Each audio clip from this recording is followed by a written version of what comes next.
ನಮಸ್ಕಾರ ಸ್ನೇಹಿತರೆ, Vishwavani TV ಸ್ಪೆಷಲ್ನ big boss ಅಪ್ಡೇಟ್ಗೆ ಸ್ವಾಗತ. ನಾನು ಸುಜಯ್ ರಾಜ್. ಸ್ನೇಹಿತರೆ, ಹೇಗಿತ್ತು ನಿನ್ನೆ ಎಪಿಸೋಡ್? ನನಗೆ ನಿನ್ನೆ ಎಪಿಸೋಡ್ ನೋಡಿದ ಮೇಲೆ ಕೆಲವೊಂದಷ್ಟು ವಿಷಯಗಳು, ಕೆಲವೊಂದಷ್ಟು ಹೈಲೈಟ್ಸ್ಗಳು ತಲೆಗೆ ಬರ್ತಾ ಇದೆ. ಅದರಲ್ಲಿ ಪ್ರಮುಖವಾದ ಹೈಲೈಟ್ ಯಾವುದು ಅಂತಂದರೆ, ನಮ್ಮ ರಕ್ಷಿತಾ ಅವರು ಗಿಲ್ಲಿ ಅವರಿಗೆ ಕೊಟ್ಟಂತಹ ರಿಲೇಷನ್ಶಿಪ್ ಅಡ್ವೈಸ್ ಸಖತ್ತಾಗಿತ್ತದು. ಅದ್ರ ಬಗ್ಗೆ ನಾನು ಮಾತಾಡ್ತೀನಿ.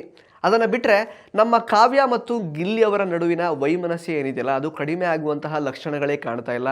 ಕಾವ್ಯ ಅವರು ದಿನದಿಂದ ದಿನಕ್ಕೆ ಸಿಕ್ಕಾಪಟ್ಟೆ ಕನ್ಫ್ಯೂಸ್ ಆಗ್ತಾ ಇದ್ದಾರೆ. ಅದೇ ಕನ್ಫ್ಯೂಷನಲ್ಲಿ ಗಿಲ್ಲಿ ಅವರನ್ನು ದೂರ ಇಡ್ತಾ ಇದ್ದಾರೆ. ಬಟ್ ಟಾಸ್ಕ್ ಅನ್ನುವಂತಹ ವಿಚಾರ ಬಂದಾಗ ಸಹಾಯಕ್ಕೆ ಮತ್ತೆ ಗಿಲ್ಲಿ ಅವರನ್ನೇ ಕೇಳ್ಕೊಂಡು ಹೋಗ್ತಾರೆ. ನಮ್ಮ ಗಿಲ್ಲಿಯವರು ಎಲ್ಲ ವೈಮನಸ್ಯವನ್ನು ಮರೆತು ಕಾವ್ಯ ಅನ್ನುವಂತಹ ವಿಷಯ ಬಂದಾಗ ಟಾಸ್ಕಲ್ಲಿ 100% ಕೊಡ್ತಾರೆ. ಅದನ್ನು ಬಿಟ್ಟರೆ ಈ ಧ್ರುವಂತ್ ಅವರು ಒಂದು ರೀತಿ ನಸುಗುನ್ನಿ ಆಟ ಆಡ್ತಾರೆ, ಪ್ಲಸ್ ಡಬಲ್ ಶೇಡೆಡ್ ಅಂತ ನಮಗೆಲ್ಲ ಗೊತ್ತು. ಬಟ್ ಈ ವಾರ ಅವರು ಟಾಸ್ಕ್ಗಳಲ್ಲಿ ಪರ್ಫಾರ್ಮ್ ಮಾಡ್ತಾ ಇರುವಂತಹ ರೀತಿಯನ್ನು ನೋಡಿ, ಪ್ಲಸ್ ಕೆಲವೊಂದಷ್ಟು ಸಂದರ್ಭಗಳಲ್ಲಿ ಅವರು ಫೇರ್ ಆಗಿ ಬಿಹೇವ್ ಮಾಡ್ತಾರೆ ಅನ್ನೋದನ್ನೆಲ್ಲ ನೋಡಿ, ಪರವಾಗಿಲ್ಲಪ್ಪ ಧ್ರುವಂತು ಸಖತ್ತಾಗಿ ಆಟ ಆಡ್ತಾರೆ ಅಂತ ಅನಿಸಿತ್ತು. ಬಟ್ ನಿನ್ನೆ ಎಪಿಸೋಡಲ್ಲಿ ಅವರು ಅಶ್ವಿನಿಯವ್ರ ಜೊತೆಗೆ ಜಗಳ ಆದಾಗ ಇಲ್ಲಿ ಬಂದು ಗಿಲ್ಲಿ ಮತ್ತು ರಘು ಮತ್ತು ಧನುಷ್ ಅವ್ರ ಹತ್ರ ತಮ್ಮ ನೋವನ್ನು ಹಂಚ್ಕೊಂಡಾಗ ಗಿಲ್ಲಿ ಸ್ವಲ್ಪ ಕಾಲು ಎಳೆಯೋ ಥರ ಎಲ್ಲ ಮಾಡಿ, ನೋಡಿ ಸ್ವಲ್ಪ ತುಂಬ ಅಟ್ಯಾಚ್ ಎಲ್ಲ ಆಗಬೇಡಿ, ದೂರ ಇದ್ಬಿಡಿ, ಸುಮ್ಮನೆ ಇದ್ಬಿಡಿ ಅಂತೆಲ್ಲ ಕಾಲು ಎಳೆದಿರ್ತಾರೆ. ಅದೇ ವಿಷಯನ ವಾಪಸ್ ಧ್ರುವಂತ್ ಅವರು ಅಶ್ವಿನಿ ಅವ್ರ ಹತ್ರ ಹೋಗಿ ಅದನ್ನು ಹೇಳ್ಕೊತಾರೆ. ಅಂದರೆ ಇಲ್ಲಿದ್ದನ್ನು ಅಲ್ಲಿಗೆ, ಅಲ್ಲಿದ್ದನ್ನು ಇಲ್ಲಿಗೆ ತಂದು ಹಾಕೋ ಬುದ್ಧಿಯನ್ನು ಧ್ರುವಂತ್ ಅವರು ತೋರಿಸ್ಕೊಳ್ತಾರೆ. ಸೊ ಮತ್ತೊಂದು ಸಲ ಧ್ರುವಂತ್ ಅವರು ತಮ್ಮ ನಸುಗುನ್ನಿ ಆಟವನ್ನು ಬಿಡಲ್ಲ ಅನ್ನೋದನ್ನು ಪ್ರೂವ್ ಮಾಡ್ಕೊಳ್ತಾರೆ. ಸೊ ಇದಿಷ್ಟು ನನಗೆ ತುಂಬ ಹೈಲೈಟ್ಸ್ ಅಂತ ಅನ್ನಿಸ್ತು. ಅಫ್ಕೋರ್ಸ್ 4 ಜನ ಈ ಒಂದು ಟಾಪ್ 6 ಕಂಟೆಂಡರ್ ಟಾಸ್ಕಿಗೆ ಫೈನಲ್ ಆಗಿ ಸೆಲೆಕ್ಟ್ ಆಗ್ತಾರೆ. ರಘು ಅವರು, ಧನುಷ್ ಅವರು, ಅಶ್ವಿನಿ ಅವರು, ಹಾಗೆಯೇ ಕಾವ್ಯ ಅವರು. ಅದರಲ್ಲಿ ನಿನ್ನೆ ಎಪಿಸೋಡಲ್ಲಿ ತೋರಿಸಿರೋ ಹಾಗೆ ಕಾವ್ಯ ಮತ್ತು ಧನುಷ್ ಅವರು ಆಟವನ್ನು ಮುಗಿಸಿದ್ದಾರೆ. ಇನ್ನಿಬ್ಬರು ಯಾವ ರೀತಿ ಆಟ ಆಡ್ತಾರೆ ಅಂದರೆ, ಅಶ್ವಿನಿ ಮತ್ತು ರಘು ಅವರು ಯಾವ ರೀತಿ ಆಟ ಆಡ್ತಾರೆ, ಪ್ಲಸ್ 4 ಜನರಲ್ಲಿ ಯಾವೊಬ್ಬ ಕಂಟೆಸ್ಟೆಂಟ್ ಟಾಪ್ 6 ಕಂಟೆಂಡರ್ಗೆ ಅಂದರೆ ಸೆಲೆಕ್ಟ್ ಆಗ್ತಾರೆ ಅಂತ ಇವತ್ತಿನ ಎಪಿಸೋಡ್ ನೋಡಿದ ಮೇಲೆ ನಮಗೆ ಗೊತ್ತಾಗುತ್ತೆ.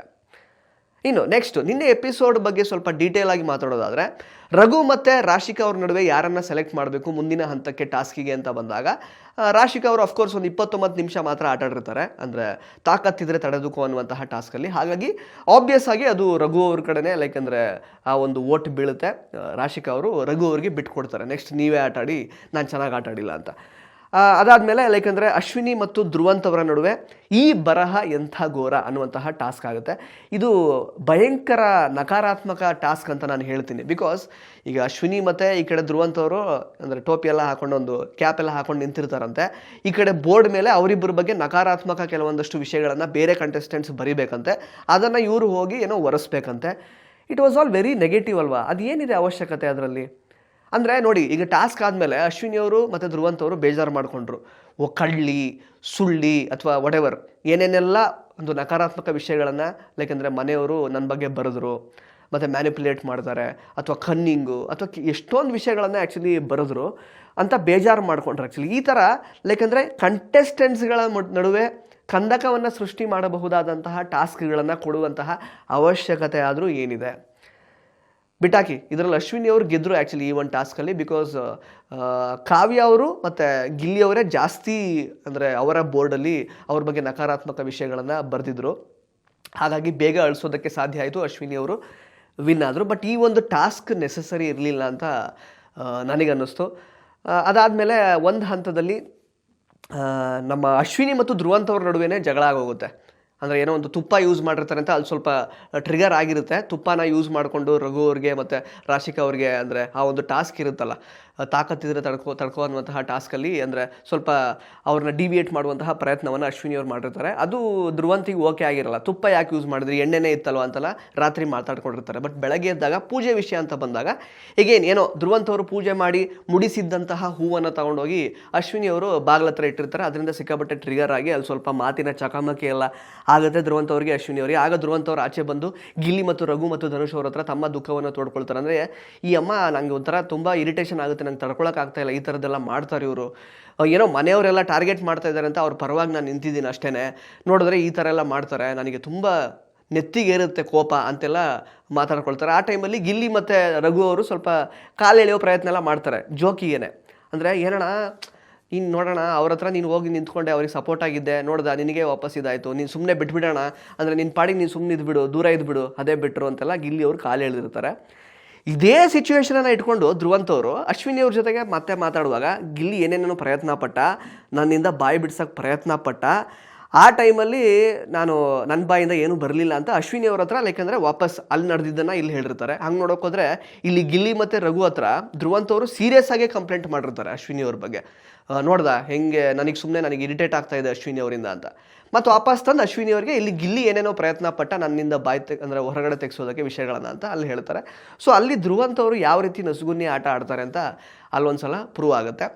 ಅದು ಬಿಟ್ಟರೆ ಇನ್ನು ಗಿಲ್ಲಿ ಮತ್ತು ಕಾವ್ಯ ಅವರ ನಡುವಿನ ವೈಮನಸ್ಯ ಅಂದರೆ ಫಸ್ಟ್ ಆಫ್ ಆಲ್ ಇಲ್ಲಿ ಆಗ್ತಾ ಇರೋದು ಏನು ಗೊತ್ತಾ, ನಾನು ಮೊನ್ನೆನೂ ಹೇಳಿದೆ, ಕಾವ್ಯ ಅವರ ಆಟಕ್ಕೆ ಸಂಬಂಧಪಟ್ಟ ಹಾಗೆ ಒಂದು ದೊಡ್ಡ ಮಟ್ಟದ ಡ್ಯಾಮೇಜ್ ಅವರ ತಮ್ಮ ಮತ್ತು ಅಮ್ಮನ ಕಡೆಯಿಂದ ಆಗಿ ಹೋಗಿದೆ. ಸೊ ಅದನ್ನು ಊಫಿ ಮಾಡಿಬಿಡ್ತಾ ಇದ್ರು ಪ್ರೇಕ್ಷಕರು. ಬಟ್ ಈಗ ಅವರು ಕನ್ಫ್ಯೂಸ್ ಆಗಿ ಗಿಲ್ಲಿ ಅವರಿಂದ ದೂರ ಆಗುವಂತಹ ಪ್ರಯತ್ನ ಮಾಡ್ತಿದ್ದಾರೆ. ಅದಕ್ಕೆ ಪುಷ್ಟಿ ಕೊಡೋದಕ್ಕೆ ಧನುಷ್ ಅವರು ಕೆಲವೊಂದಷ್ಟು ವಿಷಯಗಳನ್ನು ಕಾವ್ಯ ಅವರ ತಲೆಗೆ ತುಂಬಿ ಇನ್ನಷ್ಟು ಅಂದರೆ ಕಾವ್ಯ ಮತ್ತು ಗಿಲ್ಲಿ ನಡುವೆ ಬಿರುಕು ಮೂಡೋ ಹಾಗೆ ಮಾಡ್ತಾ ಇದ್ದಾರೆ. ಇದನ್ನು ಕಾವ್ಯ ಅವರು ಸರಿಯಾಗಿ ಅನಲೈಸ್ ಮಾಡ್ತಾ ಇಲ್ಲ. ಸೊ ಗಿಲ್ಲಿಯವರು ಏನೋ ಬೇಜಾರು ಮಾಡ್ಕೊಂಡಿದ್ದಾರಲ್ಲ ಅಂತ ಆ್ಯಕ್ಚುಲಿ ಅವರನ್ನು ಮಾತಾಡಿಸ್ಲಿಕ್ಕೆ ಹೋದರೆ ಅವರನ್ನು ದೂರ ತಳ್ತಾ ಇದ್ದಾರೆ. ಅಫ್ಕೋರ್ಸ್ ಈಗ ಫ್ರೆಂಡ್ ಅಂತಂದಮೇಲೆ ಒಂದು ಸೆಲ್ಫ್ ರೆಸ್ಪೆಕ್ಟ್ ಬಿಟ್ಟು ಒಬ್ಬ ಮನುಷ್ಯ ಮಾತಾಡುವಂತಹ ಪ್ರಯತ್ನ ಮಾಡ್ತಾರೆ. ಬಿಕಾಸ್ ಏನೇ ಅಂದರೂ ಒಂದು ಬಾಂಡ್ನ ಶೇರ್ ಮಾಡಿರ್ತಾರಲ್ವ ಅಷ್ಟು ದಿನಗಳ ಕಾಲ. ಸೊ ಗಿಲ್ಲಿಯವರು ಆ ಪ್ರಯತ್ನ ಮಾಡ್ತಿದ್ದಾರೆ. ಬಟ್ ಕಾವ್ಯ ಅವರಿಗೆ ಅದು ಅರ್ಥ ಆಗ್ತಾ ಇಲ್ಲ. ಪ್ಲಸ್ ವೀಕೆಂಡ್ ಎಪಿಸೋಡಲ್ಲಿ ಸುದೀಪ್ ಅವರು ಆ್ಯಕ್ಚುಲಿ ಸುಮ್ಮನೆ ಕಾಲು ಇಳಿದಿರ್ತಾರೆ. ಅಂದರೆ ಲೈನ್ ಒಳಗಡೆ ಇದ್ದಾರಾ, ಲೈನ್ ಕ್ರಾಸ್ ಮಾಡ್ತಿದ್ದಾರಾ, ಏನು ಹಾಗೆ ಹಿಂಗೆ ಅಂತ. ಅದನ್ನು ಗಿಲ್ಲಿಯವರು ಆ ಟೈಮಲ್ಲಿ ಅವರು ತಮಾಷೆಯಾಗೆ ಮಾತಾಡಿರ್ತಾರೆ. ಇಲ್ಲ ಅಣ್ಣ ಲೈನ್ ಕ್ರಾಸ್ ಮಾಡ್ತಾ ಇಲ್ಲ, ಅವರೇ ಲೈನ್ ಒಳಗಿದ್ದಾರೆ, ಅಂದರೆ ವೃತ್ತದೊಳಗೆ ಸರ್ಕಲ್ ಒಳಗೇನೆ ಅವರಿದ್ದಾರೆ, ಲೈನ್ ಏನು ಕ್ರಾಸ್ ಮಾಡುವಂತಹ ಸಿಚುವೇಶನ್ನೇ ಇಲ್ಲ ಅಂತ ಅವರು ಜೋಕಾಗೆ ಹೇಳಿರ್ತಾರೆ.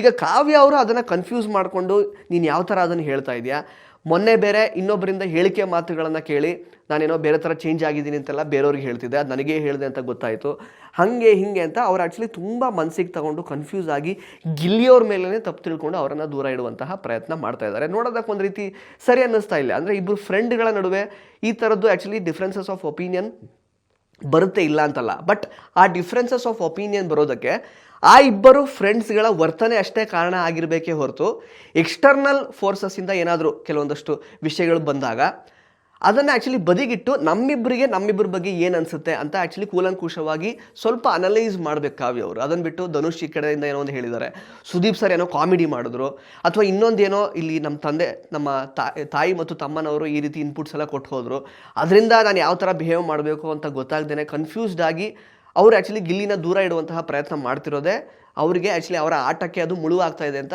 ಗೊತ್ತಾಗ್ತಿಲ್ಲ ಕಾವ್ಯ ಅವ್ರಿಗೆ. ಈ ಕಡೆ ಗಿಲ್ಲಿ ಅವರು ಆ್ಯಕ್ಚುಲಿ ತುಂಬ ಅದನ್ನು ಪ್ರಯತ್ನ ಪಡ್ತಾ ಇದ್ದಾರೆ, ಅಂದರೆ ಆ ಕನ್ಫ್ಯೂಷನಿಂದ ಕಾವ್ಯ ಅವರನ್ನು ಹೊರಗೆ ತರಬೇಕು ಅಂತ. ಬಟ್ ಕಾವ್ಯ ಅವರೇ ಆ ಕನ್ಫ್ಯೂಷನಿಂದ ಹೊರಗೆ ಬರೋದಕ್ಕೆ ರೆಡಿ ಇಲ್ಲ. ಗೊತ್ತಿಲ್ಲ ಸುದೀಪ್ ಸರ್ ಏನಾದರೂ ಬಂದು ಕರೆಕ್ಟಾಗಿ ಈ ವೀಕೆಂಡಲ್ಲಿ ಏನಾದರೂ ಅದಕ್ಕೆ ಕ್ಲಾರಿಟಿ ಕೊಡ್ತಾರೆ ಏನೋ ಗೊತ್ತಿಲ್ಲ. ಬಹುಶಃ ಆಗ ಕ್ಲಾರಿಟಿ ಕೊಟ್ಟರೆ ಮಾತ್ರ ಕಾವ್ಯ ಅವ್ರಿಗೆ ಗೊತ್ತಾಗ್ಬೋದು ನಾನು ಏನು ತಪ್ಪು ಮಾಡ್ತಿದ್ದೀನಿ ಅಂತ. ಅದನ್ನು ಬಿಟ್ಟರೆ ನಾನು ಒಂದು ಹೇಳೋದು ಸ್ನೇಹಿತರೆ, ಕಾವ್ಯ ಅವರು 100 ದಿನಗಳ ಕಾಲ ಗಿಲ್ಲಿ ಅವರ ಆಟವನ್ನು ನೋಡಿದ್ದಾರೆ. ಗಿಲ್ಲಿನ ಅಷ್ಟು ಹತ್ತಿರದಿಂದ ನೋಡ್ತಾ ಇದ್ದಾರೆ, ಗಿಲ್ಲಿ ಯಾವ ಥರ ಪರ್ಸನ್ನು ಅಂತ. ಸೊ ಗಿಲ್ಲಿ ಯಾವ ವಿಷಯನ ಕಾಮಿಡಿ ಮಾಡ್ತಾ ಇದ್ದಾನೆ, ಅಥವಾ ಗಿಲ್ಲಿ ನನ್ನನ್ನು ನೋಡ್ತಿರುವಂತಹ ರೀತಿ ಯಾವ ಥರ, ಅದೆಲ್ಲ ಗೊತ್ತಾಗಿರ್ಬೇಕಿತ್ತಲ್ವ. ಈಗ 100 ಡೇಸ್ ಆದಮೇಲೆ ಗಿಲ್ಲಿ ಯಾವ ವಿಷಯದಲ್ಲಿ ಕಾಮಿಡಿ ಮಾಡ್ತಾನೆ, ಯಾವ ವಿಷಯದಲ್ಲಿ ಸೀರಿಯಸ್ ಆಗಿ ಮಾತಾಡ್ತಿದ್ದಾನೆ ಅಂತ ಯಾಕೆ ಅವ್ರಿಗೆ ಕನ್ಫ್ಯೂಷನ್ ಆಗಬೇಕು, ನಂಗೆ ಅರ್ಥನೇ ಆಗಲ್ಲ. ಹೊರಗಡೆ ಇರುವಂತಹ ಜನಗಳಿಗೆ ಗಿಲ್ಲಿಯವರ ಆಟ 1.5 ಗಂಟೆಯ ಆಟ ಮತ್ತು ಲೈವಲ್ಲಿ ಅಲ್ಪ ಸ್ವಲ್ಪ ಅವರ ಒಂದು ನಡೆ ನುಡಿಯನ್ನೆಲ್ಲ ನೋಡಿ ಗಿಲ್ಲಿಗೆ ಅಷ್ಟು ಜನ ಸಪೋರ್ಟ್ ಮಾಡ್ತಿದ್ದಾರೆ. ಕಾವ್ಯ ಅವರು 24/7 ಗಿಲ್ಲಿ ಅವರನ್ನು 100+ ಡೇಸಿಂದ ನೋಡ್ತಿದ್ದಾರೆ. But still she is getting confused. ಇದೇ ನಮಗೆ ಅರ್ಥ ಆಗ್ತಾ ಇಲ್ಲ. ಇಷ್ಟೊಂದು ಕನ್ಫ್ಯೂಸ್ ಮಾಡಿಕೊಂಡು ಫ್ರೆಂಡ್ಶಿಪ್ನ ಕಟ್ ಮಾಡ್ಕೊಳ್ಳೋವಂಥದ್ದು ಏನಾಗ್ತಾ ಇದೆ ಕಾವ್ಯ ಅವರಿಗೆ ಅಂತ. ಅವರ ಕನ್ಫ್ಯೂಷನ್ ಬಗ್ಗೆ ನಮಗೆ ನಿಜವಾಗ್ಲೂ ಅಫ್ಕೋರ್ಸ್ ಅರ್ಥ ಆಗುತ್ತೆ, ಅಂಡರ್ಸ್ಟ್ಯಾಂಡ್ ಮಾಡ್ಬೋದು. ಬಟ್ ಸ್ಟಿಲ್ ಅವ್ರು ತುಂಬ ದೂರ ಮಾಡಿ ಅವರ ಖೆಡ್ಡವನ್ನು ಅವರೇ ತೋಡ್ಕೊಳ್ತಾ ಇದ್ದಾರೆ, ಗಿಲ್ಲಿನ ದೂರ ಮಾಡಿ. ಬಟ್ ಟಾಸ್ಕ್ ಅಂತ ವಿಚಾರ ಬಂದಾಗ ವಾಪಸ್ ಗಿಲ್ಲಿಯವರ ಸಜೆಷನ್ ಅಥವಾ ಗಿಲ್ಲಿಯವರ ಸಹಾಯವನ್ನೇ ಕೇಳುವಂತಹ ಪರಿಸ್ಥಿತಿ ನೆನ್ನೆ ಸೃಷ್ಟಿಯಾಯಿತು. ಅಫ್ಕೋರ್ಸ್ ನಮ್ಮ ಗಿಲ್ಲಿಯವರು ಆ ವೈಮನಸ್ಯವನ್ನೆಲ್ಲ ದೂರ ಇಟ್ಟು ಟಾಸ್ಕ್ ವಿಷಯ ಅಂತ ಬಂದಾಗ ತುಂಬ ಚೆನ್ನಾಗಿ ಆಟ ಆಡಿದ್ರು. ಎಫರ್ಟ್ಸ್ ತುಂಬ ಚೆನ್ನಾಗಿತ್ತು ಲಾಸ್ಟ್ ಟಾಸ್ಕಲ್ಲಿ. ಕಾವ್ಯ ಅವ್ರ ಪರವಾಗಿ ಆಟ ಅಂತ ಬಂದಾಗ ಗಿಲ್ಲಿಯವರು 100% ಕೊಡ್ತಾರೆ. ನಿನ್ನೆ ಕೂಡ ಅದನ್ನೇ ಮಾಡಿಕೊಂಡ್ರು. ಇದೆಲ್ಲದರ ಮಧ್ಯೆ ನಮ್ಮ ಗಿಲ್ಲಿ ಮತ್ತು ರಘು ಮತ್ತು ರಕ್ಷಿತ್ ಅವರ ಕಾಂಬಿನೇಷನ್ ಅಂತೂ ಸಿಕ್ಕಾಬಟ್ಟೆ ಇಷ್ಟ ಆಗ್ತಾ ಇದೆ. ಒಂದು 2-3 ದಿನದಿಂದ ಅವರು 3 ಜನರ ಮಧ್ಯೆ ನಡೆಯುವಂತಹ ತರಲೆ ಮಾತುಗಳು ಮತ್ತು ತಂಟೆ ತಕರಾರುಗಳು ಅದೆಲ್ಲ ಸಖತ್ತಾಗಿರುತ್ತೆ. ನಮ್ಮ ಗಿಲ್ಲಿ ಯಾಕಂದರೆ ರಕ್ಷಿತ್ ಅವರಿಗೆ ಹೊಡೆದು ಬೀಳಿಸೋದು ಅಥವಾ ವಾಪಸ್ ರಕ್ಷಿತ್ ಅವ್ರಿಗೆ ಗಿಲ್ಲಿಗೆ ಹೊಡೆಯೋದು ಅದೆಲ್ಲ ಸಖತ್ತಾಗಿರುತ್ತೆ. ಜೊತೆಗೆ ನಿನ್ನೆ ಒಂದು ಡಿಸ್ಕಷನ್ ಆಗ್ತಾ ಇರುತ್ತೆ ಅಲ್ಲಿ ಎಲ್ಲರೂ ಇರ್ತಾರೆ, ಎಕ್ಸ್ಕ್ಲೂಡಿಂಗ್ ಅಶ್ವಿನಿ ಮತ್ತು ಧ್ರುವಂತ್ ಅವರನ್ನು ಹೊರತುಪಡಿಸಿ ಎಲ್ಲರೂ ಇರ್ತಾರೆ. ಆಗ ರಘು ಅವರು ಒಂದು ಮಾತು ಹೇಳ್ತಾರೆ ಗಿಲ್ಲಿ ಬಗ್ಗೆ. ಗಿಲ್ಲಿ ಒಳ್ಳೆ ಮನುಷ್ಯ, ನಾನು ಆ್ಯಕ್ಚುಲಿ ಅವನ ಮೇಲೆ ಏನೇನೆಲ್ಲ ಕೆಟ್ಟ ಅಭಿಪ್ರಾಯ ಆಯಿತು ಅದನ್ನೆಲ್ಲ ಹೊರಗೆ ಹಾಕ್ಬಿಟ್ಟಿದ್ದೆ ಹಿಂದಿನ ವಾರಗಳಲ್ಲಿ. ಬಟ್ ಈಗ ಗಿಲ್ಲಿ ಯಾವ ಥರ ಮನುಷ್ಯ ಅಂತ ಗೊತ್ತಾಗಿದೆ, ಒಳ್ಳೆ ಮನುಷ್ಯ ಅಂತ ಹೇಳ್ತಾರೆ. ಆಗ ಗಿಲ್ಲಿ ವಾಪಸ್ ಹೇಳ್ತಾರೆ ಇನ್ನೊಂದು ಸಲ ಹೇಳೋಣ ಅಂತ, ಯಾಕೆಂದರೆ ಕಾವ್ಯ ಇರ್ತಾರೆ ಮುಂದ್ಗಡೆ ಅವ್ರಿಗೆ ಕೇಳಿಸ್ಲಿ ಅಂತ. ಆವಾಗ ರಘು ಅವ್ರು ಮತ್ತೊಂದು ಸಲ ಹೇಳ್ತಾರೆ ಗಿಲ್ಲಿ ಒಳ್ಳೆ ಮನುಷ್ಯ, ಅವ್ನು ಒಳ್ಳೆ ಮನಸ್ಸು ಅಂತ.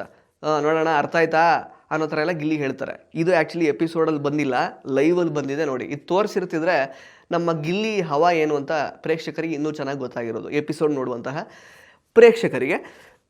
ಬಟ್ ಇದನ್ನು ತೋರಿಸಿಲ್ಲ, ಇದು ಲೈವಲ್ಲಿ ಬಂದಿದೆ. ಮತ್ತು ಹಾಗೆಯೇ ರಕ್ಷಿತಾ ಅವರು ಒಂದು ಒಳ್ಳೆ ರಿಲೇಷನ್ಶಿಪ್ ಅಡ್ವೈಸ್ನ ಗಿಲ್ಲಿ ಅವ್ರಿಗೆ ಕೊಡ್ತಾರೆ. ಗಿಲ್ಲಿ, ರಘು ಮತ್ತು ರಕ್ಷಿತಾ ಅವರು ಅಡುಗೆ ಮನೆಯಲ್ಲಿ ಕೂತ್ಕೊಂಡಿರ್ತಾರೆ. ಅವಾಗ ಹೇಳ್ತಾರೆ ರಕ್ಷಿತಾ ಅವರು, ನೋಡಿ ನಾನು ನಿಮಗೆ ಆ್ಯಸ್ ಎ ಫ್ರೆಂಡ್ ಒಂದು ಸಜೆಷನ್ ಕೊಡ್ತೀನಿ, ನಿಮ್ಮ ಮುಂದಿನ ಲೈಫಿಗೆ ಕೂಡ ಇದು ಹೆಲ್ಪ್ ಆಗುತ್ತೆ. ನೀವು ಒಬ್ಬರಿಗೆ 100% ಕೊಡ್ತಾ ಇದ್ದೀರಾ, ಬಟ್ ಆಚೆಯಿಂದ 10% ಎಫರ್ಟ್ ಇದೆ. ಬಟ್ ನೀವು ನಿಮ್ಮನ್ನು ಯಾರು ಇಷ್ಟಪಡ್ತಾರೋ ಅವರಿಗೆ ನೀವು 10% ಕೊಡಿ, ಆ ಕಡೆಯಿಂದ 100% ಬರುತ್ತೆ. ನೀವು 100% ಕೊಟ್ಟರೆ ನಿಮ್ಮನ್ನು ಇಷ್ಟಪಡೋರಿಗೆ ಆ ಕಡೆಯಿಂದ 200% ಬರುತ್ತೆ. ಸೊ ಯಾರಿಗೂ ನೀವು ನನ್ನನ್ನು ಲವ್ ಮಾಡಿ ಅಥವಾ ನನ್ನ ಮಾತಾಡಿಸಿ ನನ್ನ ಜೊತೆ ಫ್ರೆಂಡ್ಶಿಪ್ ಮಾಡಿ ಅಂತ ಫೋರ್ಸ್ ಮಾಡಬೇಡಿ ಅಂತ ಒಳ್ಳೆ ರಿಲೇಷನ್ಶಿಪ್ ಅಡ್ವೈಸನ್ನು ನಮ್ಮ ಗಿಲ್ಲಿ ಅವರಿಗೆ ರಕ್ಷಿತ್ ಅವರು ಕೊಡ್ತಾರೆ.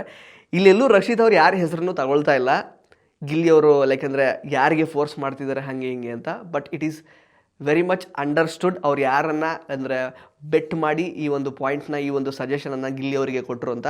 ರಘು ಅವರಿಗೆ ಅದು ಅರ್ಥ ಆಗುತ್ತೆ. ರಘು ಅವ್ರು ಹೇಳ್ತಾರೆ ಇನ್ಫ್ಯಾಕ್ಟ್, ನಂಗೆ ಅರ್ಥ ಆಗ್ತಾಯಿದೆ, ಯಾರ ಬಗ್ಗೆ ಹೇಳ್ತಿದೆ ಅಂತ ಅರ್ಥ ಆಗ್ತಿದೆ ಅಂತ. ಬಟ್ ಗಿಲ್ಲಿ ಅವರಿಗೆ ಬಹುಶಃ ಇದು ಅರ್ಥ ಆಗಿರುತ್ತೆ. ಗಿಲ್ಲಿ ಅವರಿಗೆ ಫಸ್ಟ್ ಆಫ್ ಆಲ್ ಈ ಥರ ಸಜೆಷನ್ ಕೊಡದೇ ಇದ್ರೂ ಅವ್ರಿಗೆ ಗೊತ್ತು ಅವ್ರು ಏನು ಮಾಡಬೇಕು ಅಂತ. ಈ ಥರದೆಲ್ಲ ವೈಮನಸ್ಸಾಗಿ ಕಾವ್ಯ ಅವ್ರ ಜೊತೆ ಜಗಳ ಎಲ್ಲ ಆದಮೇಲೆ ಕೂಡ ಟಾಸ್ಕ್ ಅನ್ನುವಂತಹ ವಿಷಯ ಬಂದಾಗ ಅವ್ರ ಪಾಡಿಗೆ ಯಾರನ್ನು ಕಾಲು ಎಳಿಬೇಕೋ ಅಂದರೆ he will be there in the present always. ಅವರೇನೋ ಇದನ್ನು ತಲೆಯಲ್ಲಿ ಇಟ್ಕೊಂಡು ಕಾವ್ಯ ನನ್ನ ಜೊತೆ ಮಾತಾಡ್ತಾ ಇಲ್ವಲ್ಲ ಅಂತ ತಲೆಯಲ್ಲಿ ಇಟ್ಕೊಂಡು ಅವ್ರ ಆಟದ ಬಗ್ಗೆ ಗಮನ ಕೊಡ್ದೇನೆ ಮಂಕಾಗಿ ಕೂತ್ಕೊಳ್ಳೋದಾಗಲಿ ಅದನ್ನೆಲ್ಲ ಯಾವತ್ತೂ ಮಾಡಲ್ಲ. So that is Gilli. And ಇನ್ನೊಂದು ವಿಷಯ, ಟಾಸ್ಕ್ ಅಂತ ವಿಚಾರ ಬಂದಾಗ ಅದೇ ಹೇಳಿದ್ನಲ್ಲ, ಧ್ರುವಂತ್ ಮತ್ತು ಈ ಕಡೆ ನಮ್ಮ ಅಶ್ವಿನಿ ಅವ್ರ ಮಧ್ಯೆ ಒಂದು ಟಾಸ್ಕ್ ಆಗುತ್ತೆ, ಈ ಬರಹ ಎಂಥ ಘೋರ ಅಂತ ಟಾಸ್ಕು. ಸೊ ಅದರಲ್ಲಿ ಅಶ್ವಿನಿ ಅವ್ರು ಗೆಲ್ತಾರೆ. ಮತ್ತು ಅಶ್ವಿನಿ ಮತ್ತು ರಘು ಅವ್ರ ಮಧ್ಯೆ ಒಂದು ಧ್ರುವಂತ್ ಅವರು ನಮ್ಮ ರಘು ಮತ್ತು ಧ್ರುವಂತ್ ಅವರ ನಡುವೆ ಒಂದು ಟಾಸ್ಕ್ ಕೊಡ್ತಾರೆ. ಮಡಕೆ ಟಾಸ್ಕ್ ಬರುತ್ತೆ, ಮಡಕೆ ಬಿಟ್ಟರೆ ಕೆಟ್ಟೆ ಅನ್ನುವಂತಹ ಟಾಸ್ಕ್. ಆ ಟಾಸ್ಕಲ್ಲಿ ರಘು ಅವರು ಗೆಲ್ತಾರೆ. ಸೊ ಅಗೇನ್ ಆ ಟಾಸ್ಕ್ ಆದಮೇಲೆ ನಮ್ಮ ಧ್ರುವಂತ್ ಮತ್ತು ಅಶ್ವಿನಿ ಅವರು ಮಾತಾಡ್ಕೊಳ್ಳೋದು. ಅಶ್ವಿನಿ ಹೇಳ್ತಾರೆ ಗಿಲ್ಲಿ ಆಗಿದ್ರೆ 4 ಅವರ್ ಮಡಕೆ ಹಿಡ್ಕೋತಾ ಇದ್ದ ಅಲ್ವಾ ಅಂತ. ಸೊ ಆಗ ಧ್ರುವಂತ್ ಹೇಳ್ತಾರೆ ಯಾರಾದರೂ ಮಾಡಿಕೊಟ್ರೆ ತಟ್ಟೆ ಹಿಡ್ಕೋತಾ ಇದ್ದ ಅಷ್ಟೇ ಗಿಲ್ಲಿ ಅಂತ. ಸೊ ಇದರಲ್ಲಿ ಧ್ರುವಂತ್ ಮತ್ತು ಅಶ್ವಿನಿಯವರ ಮನಸ್ಥಿತಿ ಎದ್ದು ಕಾಣ್ತಾ ಇತ್ತು. ಗಿಲ್ಲಿ ಯಾವತ್ತೂ ಇನ್ನೊಬ್ಬರ ಬಗ್ಗೆ ಹಿಂದೆ ಈ ರೀತಿ ಮಾತಾಡಲ್ಲ. ಟಾಂಟ್ ಕೊಡಬೇಕಾ, ಟ್ರೋಲ್ ಮಾಡಬೇಕಾ, ರೋಸ್ಟ್ ಮಾಡಬೇಕಾ, ಎದುರೆದುರಿಗೆ ಮಾಡ್ತಾರೆ, ಮುಖಕ್ಕೆ ಮುಖ ಕೊಟ್ಟು ಫೇಸ್ ಟು ಫೇಸ್ ಮಾಡ್ತಾರೆ. ಯಾಕೆ ನೆನ್ನೆ ನೋಡಲಿಲ್ವಾ, ರಕ್ಷಿತ್ ಅವರು ಅಶ್ವಿನಿ ಅವ್ರ ಜೊತೆ ಮಾತಾಡ್ತಾ ಇರ್ತಾರೆ, ಆಗ ಅವ್ರಿಗೆ ಕೇಳಿಸೋ ಥರನೇ ರೋಸ್ಟ್ ಮಾಡ್ತಾಯಿದ್ರು ಗಿಲ್ಲಿಯವರು. ಏನಪ್ಪ ಅಮ್ಮ ಮಗಳು ಏನು ಡಿಸ್ಕಷನು, ಏನು ಕತೆ, ತಡಿ ಮಗ ಬಂದಮೇಲೆ ನೀನು ಅಲ್ಲೇ ಕೂತ್ಕೋತೀಯ ರಕ್ಷಿತಾ, ನೋಡ್ತೀನಿ ತಡಿ ರಕ್ಷಿತಾ, ಮಗ ಬಂದಮೇಲೆ ಹಂಗೆ ಕೂತ್ಕೊ ಅಂತ ಧ್ರುವಂತ್ ಅವರಿಗೆ ಅವರು ಮೀನ್ ಮಾಡ್ತಿರೋದು ಆ್ಯಕ್ಚುಲಿ. ಸೊ ಮಗ ಬಂದಾಗಲೂ ಹಿಂಗೆ ಕೂತ್ಕೊಂಡಿರ್ತೀಯಾ, ನೋಡ್ತೀನಿ ಮಾತಾಡೋವ, ಕಂಗ್ಳ ಮೇಲೆ ಕೂರಿಸ್ಕೊಳ್ಳಿ ಹಂಗೆ ಹಿಂಗೆ ಅಂತ ಎದುರೆದ್ರಿಗೇ ರೋಸ್ಟ್ ಮಾಡ್ತಾಯಿದ್ರು. ಅದು ಗಿಲ್ಲಿ ಅಂತಂದರೆ. ಇನ್ಫ್ಯಾಕ್ಟ್ ಅಲ್ಲಿ ಧ್ರುವಂತ್ ಅವ್ರು ಬರ್ತಾರೆ ರಕ್ಷಿತಾ ಮತ್ತು ಅಶ್ವಿನಿ ಅವ್ರು ಮಾತಾಡುವಾಗ. ಆಗ ಕೂಡ ರಕ್ಷಿತಾ ಅವ್ರನ್ನ ಕಾಲು ಎಳಿತಾರೆ, ಕೂತ್ಕೋ ರಕ್ಷಿತಾ, ಇವಾಗ ಕೂತ್ಕೋ, ಯಾಕೆ ಎದ್ದು ಬರ್ತಾ ಇದೆಯಾ, ಕೂತ್ಕೋ ಅಲ್ಲಿ ಮಾತಾಡು ಅಂತ. ಆಗಲೂ ಕೂಡ ಎದುರೆದುರಿಗೇ ರೋಸ್ಟ್ ಮಾಡ್ತಾರೆ. ಸೊ ಅದು ಗಿಲ್ಲಿ ಅಂತಂದರೆ. ಬಟ್ ಅದೇ ಈ ಧ್ರುವಂತು ಮತ್ತು ಅಶ್ವಿನಿ ಗಿಲ್ಲಿ ಅವ್ರ ಬಗ್ಗೆ ಮಾತಾಡ್ಕೊಂಡಿದ್ದು ಈ ರೀತಿ, ಗಿಲ್ಲಿ ಆಗಿದ್ರೆ 4 ಅವರ್ ಮಡಕೆ ಹಿಡ್ಕೋತಾ ಇದ್ದ ಅಲ್ವಾ ಅಂದಾಗ ಧ್ರುವಂತ್ ಹೇಳೋದು ಯಾರಾದರೂ ಮಾಡಿಕೊಟ್ರೆ ತಟ್ಟೆ ಹಿಡ್ಕೋತಾ ಇದ್ದ ಅಂತ. ಇದು ನಿಮ್ಮ ಮನಸ್ಥಿತಿಯನ್ನು ತೋರಿಸುತ್ತೆ ಅಷ್ಟೇ. ಸೊ ಇದಾದಮೇಲೆ ಫೈನಲಿ 4 ಜನ ಟಾಪ್ 6 ಕಂಟೆಂಡರ್ ಟಾಸ್ಕಿಗೆ ಸೆಲೆಕ್ಟ್ ಆಗ್ತಾರೆ. ನಮ್ಮ ಕಾವ್ಯ ಅವರು, ಅಶ್ವಿನಿ ಅವರು, ರಘು ಅವರು, ಹಾಗೆಯೇ Dhanush because he is A captain. ಅವರು ಡೈರೆಕ್ಟಾಗಿ ಟಾಪ್ 6 ಕಂಟೆಂಡರ್ ಟಾಸ್ಕಿಗೆ ಸೆಲೆಕ್ಟ್ ಆಗಿರ್ತಾರೆ. ಕಾವ್ಯ ಅವ್ರಿಗೆ ಬೇರೆ ಆಪ್ಷನ್ ಇಲ್ಲದೇ ಅವ್ರು ಗಿಲ್ಲಿನೇ ಸಹಾಯಕ್ಕೋಸ್ಕರ ಕೇಳಬೇಕಾಗಿರುತ್ತೆ. ಗಿಲ್ಲಿ ಅವರು ತಮ್ಮ 100% ಎಫರ್ಟನ್ನು ಹಾಕಿ ಕಾವ್ಯ ಅವರಿಗೆ ಸಪೋರ್ಟ್ ಮಾಡ್ತಾರೆ. ಆ ಟಾಸ್ಕ್ ಆದಮೇಲೆ ಎಪಿಸೋಡ್ನ ಕೊನೆಯಲ್ಲಿ ತಲೆ ಸುತ್ತೋ ಥರ ಆಗಿರುತ್ತೆ, ವಾಮಿಟ್ ಬರೋ ಥರ ಆಗಿರುತ್ತೆ. ಗಿಲ್ಲಿ ಅವರಿಗೆ ವಾಶ್ರೂಮಲ್ಲಿ ಕೂತಿರ್ತಾರೆ. ಕಾವ್ಯ ಬಂತು ಥ್ಯಾಂಕ್ಸ್ ಕೊಟ್ಟು ಮಾತಾಡಿಸ್ತಾರೆ, ಸಹಾಯ ಮಾಡಿದ್ದಕ್ಕೆ, ಹೆಲ್ಪ್ ಮಾಡಿದ್ದಕ್ಕೆ ಥ್ಯಾಂಕ್ಸ್ ಅಂತ. ಅದೇ ಬೆಳಗ್ಗೆ ಒಂದು ಸಲ ಕೈ ಕೊಟ್ಟು ಹ್ಯಾಂಡ್ ಶೇಕ್ ಮಾಡಿ ಫ್ರೆಂಡ್ಶಿಪ್ನ ನಾವು ಸರಿ ಮಾಡ್ಕೊಳ್ಳೋಣ ಅನ್ನೋ ರೀತಿಯಲ್ಲಿ ಅವರು ಕೈನ ಮುಂದೆ ಮಾಡಿದಾಗ ಕೈಯೇ ಕೊಡಲ್ಲ, ನಾನು ಎಕ್ಸ್ಪೆಕ್ಟೇ ಮಾಡ್ತಾ ಇಲ್ಲ, ನೀನು ಎಕ್ಸ್ಪೆಕ್ಟ್ ಮಾಡಬೇಡ ಅಂತೆಲ್ಲ ಹೇಳಿ ಅಷ್ಟರ ಮಟ್ಟಿಗೆ ದೂರ ತಳ್ಳುವಂತಹ ಪ್ರಯತ್ನ ಮಾಡಿದಂತಹ ಕಾವ್ಯ ಅವರು ಟಾಸ್ಕ್ ಆದಮೇಲೆ ಟಾಸ್ಕಲ್ಲಿ ಹೆಲ್ಪ್ ಮಾಡಿದ್ದಕ್ಕೆ ಥ್ಯಾಂಕ್ ಯು ಅಂತ ಅವರೇ ಕೈ ಕೊಡ್ತಾರೆ. ಅದಕ್ಕೆ ತಕ್ಕ ಹಾಗೆ ಒಂದು ರೀತಿ ಅದೇನು ಹೇಳೋದು ನಾನು ಆ್ಯಕ್ಚುಲಿ, ಅದಾದ ತಕ್ಷಣ ಏನು ಇವರಿಗೆ ತಲೆ ಸುತ್ತಾ ಇರುತ್ತೆ, ವಾಮಿಟ್ ಬಂದಿರೋ ಥರ ಆಗಿರುತ್ತಲ್ವ, ಅಲ್ಲಿ ಜ್ಯೂಸ್ ಮಾಡಿಕೊಡೋದಕ್ಕೆ ಬರೋದು ರಕ್ಷಿತಾ ಅವರು. ರಕ್ಷಿತಾ ಬಂದು ಜ್ಯೂಸ್ ಕೊಡ್ತಾರೆ, ಅಲ್ಲಿಗೆ ಎಪಿಸೋಡ್ ಎಂಡ್ ಆಗುತ್ತೆ. ತುಂಬ ಒಂದು ರೀತಿ ಬೇರೆ ಥರನೇ ಇದು ಅರ್ಥಗಳನ್ನು ಕೊಡ್ತಾ ಇತ್ತು ಆ್ಯಕ್ಚುಲಿ. ಅಂದರೆ ರಕ್ಷಿತಾ ಅವರು ಗಿಲ್ಲಿಯವರು ಅಷ್ಟೇನು ಕೇರ್ ಮಾಡದೇ ಇದ್ದರು, ಅವರು ಮನಸ್ಫೂರ್ತಿಯಾಗಿ ಒಂದು ಒಳ್ಳೆ ರೀತಿಯಲ್ಲಿ ಒಂದು ಸ್ನೇಹ ಸಂಬಂಧವನ್ನು ಇಟ್ಕೊಳ್ಳೋದಕ್ಕೆ ಪ್ರಯತ್ನ ಪಡ್ತಾ ಇದ್ದಾರೆ ಗಿಲ್ಲಿಯವ್ರ ಜೊತೆಗೆ. ಗಿಲ್ಲಿ ನಿಜವಾಗ್ಲೂ ಏನು ಅಂತ ರಕ್ಷಿತಾ ಅವರಿಗೆ ಅರ್ಥ ಆಗಿದೆ. ಬಟ್ 100 ದಿನಗಳಿಂದ ತಮ್ಮ ಮೇಲೆ ಟೈಮನ್ನು ಇನ್ವೆಸ್ಟ್ ಮಾಡಿದ್ದಂತಹ, ತಮ್ಮ ಮೇಲೆ ಈಕೆ ನನ್ನ ಸ್ನೇಹಿತೆ ಅಂತ ಮನಸ್ಫೂರ್ತಿಯಾಗಿ ಒಪ್ಪಿಕೊಂಡಿದ್ದಂತಹ ಗಿಲ್ಲಿಯವರ ಬಗ್ಗೆ 100 ದಿನ ಆದರೂ ಕೂಡ ಕಾವ್ಯ ಅವರಿಗೆ ಇನ್ನೂ ಕನ್ಫ್ಯೂಷನ್ಸ್ ಇದೆ. ಆ ಕನ್ಫ್ಯೂಷನಿಂದನೇ ಗಿಲ್ಲಿ ಅವರನ್ನು ದೂರ ಮಾಡುವಂತಹ ಪ್ರಯತ್ನ ಕೂಡ ಮಾಡ್ತಾ ಇದ್ದಾರೆ. ಸೊ ಇದಿಷ್ಟು ನಿನ್ನೆ ಎಪಿಸೋಡ್ನಲ್ಲಿ ಆದಂತಹ ಕೆಲವೊಂದಷ್ಟು ವಿಚಾರಗಳು. ಪ್ಲಸ್ ಇದೆಲ್ಲದರ ಮಧ್ಯೆ ಈ ಟಾಸ್ಕು ಅದು ಇದು ಎಲ್ಲದರ ಮಧ್ಯೆ ಸಖತ್ ಮಜಾ ಕೊಟ್ಟಿದ್ದಂದರೆ ನಮ್ಮ ಗಿಲ್ಲಿಯವರು ಮತ್ತು ರಕ್ಷಿತಾ ಅವರ ಕಾಂಬಿನೇಷನ್ನು, ಅವರಿಬ್ಬರು ತರಲೆ ಕಿತ್ತಾಟ. ಇನ್ಫ್ಯಾಕ್ಟ್ ರಘು ಅವರು ಸೆಲೆಕ್ಟ್ ಆದರು ಅಂತ ಫಸ್ಟ್ ರಘು ಮತ್ತು ರಾಶಿಕಾ ನಡುವೆ ರಘು ಸೆಲೆಕ್ಟೆಡ್ ಅಂತ ಅನೌನ್ಸ್ ಮಾಡಿದಾಗಲೂ ಕೂಡ ವಾವ್ ಅಂತ ರಕ್ಷಿತಾ ಅವ್ರು ಬಾಯಿ ತೆಗೆದಾಗ ಗಿಲ್ಲಿಯವರು ರಕ್ಷಿತಾ ಅವ್ರಿಗೆ ಹೇಳೋದು ಬಾಯಿ ಮುಟ್ಟು ಸೊಳ್ಳೆ ಹೋಗ್ಬಿಟ್ಟಾತು ಅಂತ. ಸೊ ಅಂದರೆ ಪ್ರತಿ ಮಾತಲ್ಲೂ ಕಾಮಿಡಿ ಇದೆ ಗಿಲ್ಲಿಯವರ ಮಾತಲ್ಲಿ. ಪ್ಲಸ್ ಮಧ್ಯೆ ಅಂದರೆ ಎಲ್ಲ ಸಂದರ್ಭಗಳಲ್ಲೂ ಅವರು ಕಾಮಿಡಿ ಹುಡುಕ್ತಾರೆ. ಈ ಕಡೆ ಅಶ್ವಿನಿ ಮತ್ತು ಧ್ರುವನ್ ಜಗಳ ಆಡಿದಾಗಲೂ ಅಲ್ಲೂ ಒಂದು ಲೈಟ್ ಮೂಮೆಂಟ್ಸ್ನ ಕ್ರಿಯೇಟ್ ಮಾಡೋಕ್ಕೆ ಟ್ರೈ ಮಾಡ್ತಾರೆ. ಗೇಮ್ ಆಡುವಾಗಲೂ ರಘುಗೂ ಆ್ಯಕ್ಚುಲಿ ಅವರು ಅಂದರೆ ಟ್ರಾಲ್ ಮಾಡ್ತಾಯಿದ್ರು ಗೇಮ್ ಸಂದರ್ಭದಲ್ಲಿ, ಯಾರನ್ನೂ ಬಿಟ್ಟಿಲ್ಲ. ಎಲ್ಲ ಮೂಮೆಂಟ್ಗಳನ್ನು ಲೈಟ್ ಮಾಡುವಂತಹ ಒಂದು ಕೆಪಾಸಿಟಿ ಯಾರಿಗಾದರೂ ಇದ್ದರೆ ಅದು ಗಿಲ್ಲಿಯವ್ರಿಗೆ ಮಾತ್ರ. ಈ ವಿಷಯ ನಮ್ಮ ರಘು ಅವರಿಗೆ ಬಹಳ ಲೇಟಾಗಿ ಅರ್ಥ ಆಗಿದೆ, ಗಿಲ್ಲಿದು ಒಳ್ಳೆ ಮನಸ್ಸು ಅಂತ. ಅಫ್ಕೋರ್ಸ್ ಹೊರಗಡೆ ಇರುವಂತಹ ಜನಗಳಿಗೆ ಈಗಾಗಲೇ ತುಂಬ ಚೆನ್ನಾಗಿ ಅರ್ಥ ಆಗಿದೆ. ಅದಕ್ಕೋಸ್ಕರನೇ ಕೇವಲ 3 ತಿಂಗಳಲ್ಲಿ 1,02,000 ಇನ್ಸ್ಟಾಗ್ರಾಮ್ ಫಾಲೋವರ್ಸನ್ನು ಹೊಂದಿದ್ದಂತಹ ಗಿಲ್ಲಿಯವರಿಗೆ 3 ತಿಂಗಳಲ್ಲಿ 1.1 ಮಿಲಿಯನ್ ಇನ್ಸ್ಟಾಗ್ರಾಮ್ ಫಾಲೋವರ್ಸ್ ಆಗೋ ಥರ ಕನ್ನಡ ಜನತೆ ಮಾಡಿದ್ದಾರೆ. So he's the Baap of social media ಅಂತ ಅಫಿಷಿಯಲಾಗಿ ಇವಾಗ ಹೇಳ್ಬೋದು. ಕೇವಲ ಆ್ಯಕ್ಚುಲಿ 1 ಮಂತಲ್ಲೇ 5 ಲಕ್ಷ ಇನ್ಸ್ಟಾಗ್ರಾಮ್ ಫಾಲೋವರ್ಸ್ ಬಂದಿರುವಂಥದ್ದು ಗಿಲ್ಲಿಯವರಿಗೆ 3 ತಿಂಗಳಲ್ಲಿ. ಈಗ 1,02,000 ಇತ್ತು, ಈಗ 1.1 ಮಿಲಿಯನ್ ಆಗಿದೆ. ಸೊ ಎಷ್ಟು lakh? More than 9 lakhs followers in just 3 months. ಈ ಥರದೊಬ್ಬ social media influencer in a true sense ಯಾರಾದರೂ ನೋಡಿದ್ದೀರಾ?